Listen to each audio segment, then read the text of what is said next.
Greg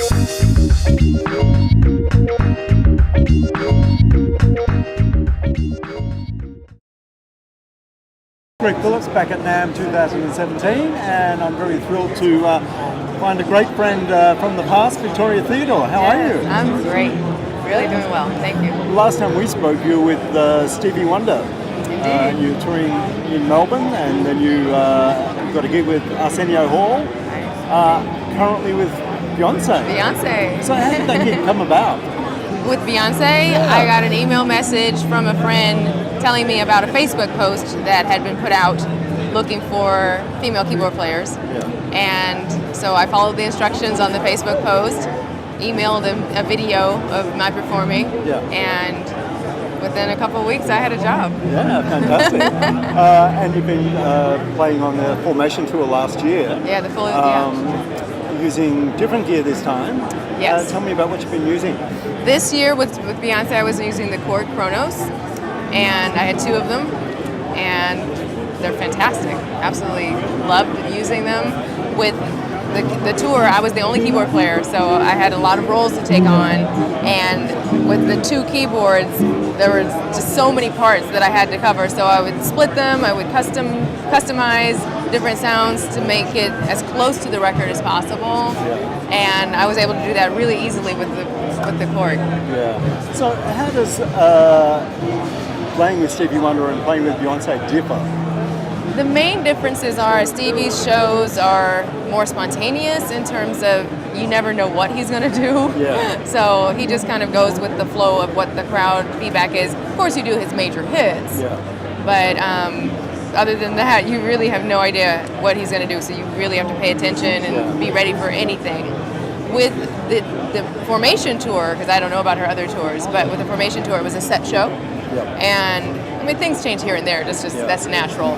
But for the most part, we knew what it was going to be every night. So the energy is more put into how do you maximize the performance for that particular venue to give your 100%, even though the songs are pretty much the same, but you still have to bring 100% because people are there for that experience, and it's a thrill to give them that.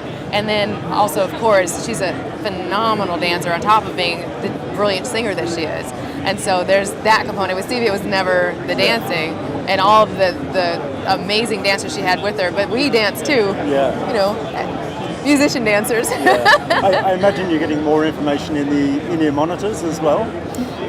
No, it's about the same. You know, once you learn the show, you know what it is. And so I like to hear her, the singers and the other band members, and a little tiny bit of crowd, not too much. It's, you know, I like to really pay attention to making sure we're in alignment and in formation, performing with each other. And being in an all-female band, how does that feel? It feels amazing. You know, well, the other musicians are all incredible players and really beautiful human beings. And that's what, you know, you think about the idea that organizations are led from the top, right? And so Beyonce is genuinely a lovely human being. She's gracious.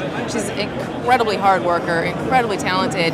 So that ethic, that standard is what we all strive to meet. So the entire organization is of women who are already excellent at what they do, but we all see her and we're like, okay, I got to work even harder. And so it's a beautiful thing, and we're so encouraging of each other, and we inspire each other, and so it's beautiful. And what sort of brief or notes does Beyonce give you guys personally? In the performance? Or in rehearsal or? Personally, I think it's just we try to match what her music is. We try to respect the arrangements and the production qualities that are present in her recordings. And so since we do that, for the most part, she's happy. So we know that we do that. Now, every now and then we maybe throw in something improvisatory, and she respects our musicianship, and because she's a real singer, she really has a great ear. She knows about timing. Her pocket is unbelievable. She knows what she wants, and so it's pretty synergistic the way that it happens. We hear her, we feedback, and then if she smiles, we know we're on the right thing. You've always been fairly strict with your practice regime. Is that still the case? It is still the case. I've actually started My boyfriend is a drummer, so I've started taking drums lessons with him. And because everything that you do with music, whether drumming, playing guitar, singing, and actually even dancing, because of the rhythmic component in that, it all informs each other. Yeah. So it's just, music is a beautiful thing because it's never ending. There's always somewhere to grow. Yeah. And that's what I'm trying to do, just always expand and be better. Yeah. I suppose there's no news of the Formation tour coming to Australia this year? Not that I know of. I am in the dark. But happy to be there if she calls me. Well, if not, maybe you can come down to some solo shows. That would be awesome. Yeah.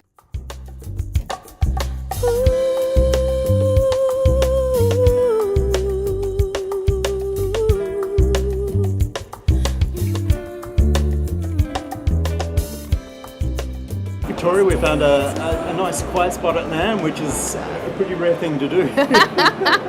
Absolutely. I wanted to talk about your solo album, Grateful. How long was that in the planning? It took me a good 7 years. Yeah. Yeah, I started it while I was with Stevie. Yeah. And how far back does the older song go?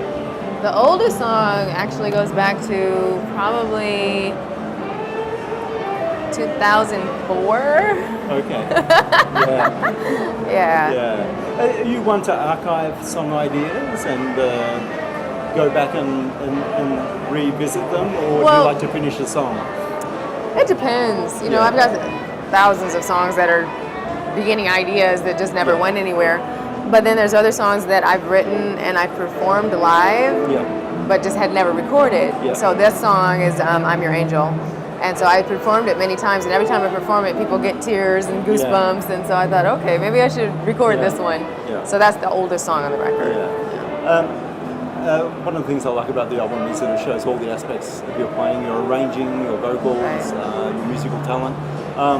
That was a conscious thing, I guess. Absolutely, absolutely. I just, before I was with Stevie, I never really sang in public. And then once he asked me to sing, I thought, well, maybe I should take this more seriously. And so I just made the choice. I've always sung my whole life. I've been singing just for the fun of it. But when I was writing my songs, I decided, why not just sing them myself instead of having another person? Because they're my expressions. Give it a try. So I'm really happy with how it turned out. Yeah. The song before has a great arrangement in it. There's a lot in the song. Did that take a while to put together? That was probably the fastest song on the record. I started with the piano idea, and my friend Brad and I co-wrote the song, and the ideas just flowed. It just came forth, so it happened fast. And is there any particular song that's close to your heart than others on the album? Absolutely. The song Human is the one that really reflected what I was feeling at the moment, and it was a response to the lack of understanding, the fear that was being perpetuated in the media and by our leaders, unfortunately. And I'm a person that believes in kindness and being supportive of other people, encouraging, being a light in the world. And that song was my attempt to express that desire of having people understand that we're all human, that it doesn't matter what our minor differences are, and hopefully that can lead to my little part of helping to make the world a better place. Actually today there's marches happening around the country. Hopefully that'll have an impact and send a positive message out. I hope so. Also last night at NAMM I attended the She Rocks Awards, which recognises female musicians and just people in the industry in general. Being a female in the music industry, have you found that conditions are changing? Have you always been treated or been respected? When I was younger, not so much. I have had people dismiss me without having me play a single note. Which is ridiculous, but it happened. On the other hand, because I've worked for people who are so open-minded and such brilliant musicians, someone like Stevie, that heard my gift. Yeah. He understood what I was able to bring, and I was there for almost 7 years. Yeah. So that says a lot about how the industry is changing, that as a woman that I can have a position with one of the greatest musicians of all time. Sure. And be able to do my job and be respected for what I do. Yeah. And then to be on be selected to be on television, and then now to work with Beyonce, who's the biggest star in the world. Yeah. And for her to hear what I do, respect it, and for me to be able to do the work, it's a major change. Yeah. And I'm happy to be one of those ceiling breakers. Yeah. With the album, your solo album now recorded, are you doing some shows of your own? I did a small tour before I was working with Beyonce. It went really great. And now I have a concert coming up next week in the Bay Area. So I do schedule, when I'm not touring with her, I schedule my own shows, and sometimes it's just me, like the one that's upcoming is me playing and singing on my own. And other times I have a trio, quartet, and when I'm lucky, I can have a full band with horns and percussion and strings, all of which are on my album. Yeah. So that's, Victoria, it's been a pleasure to catch up with you again, and we hope to see you down in Australia, whether it's with your material or with Beyonce. Either way, I'm happy to go. Thanks. Thanks, Greg.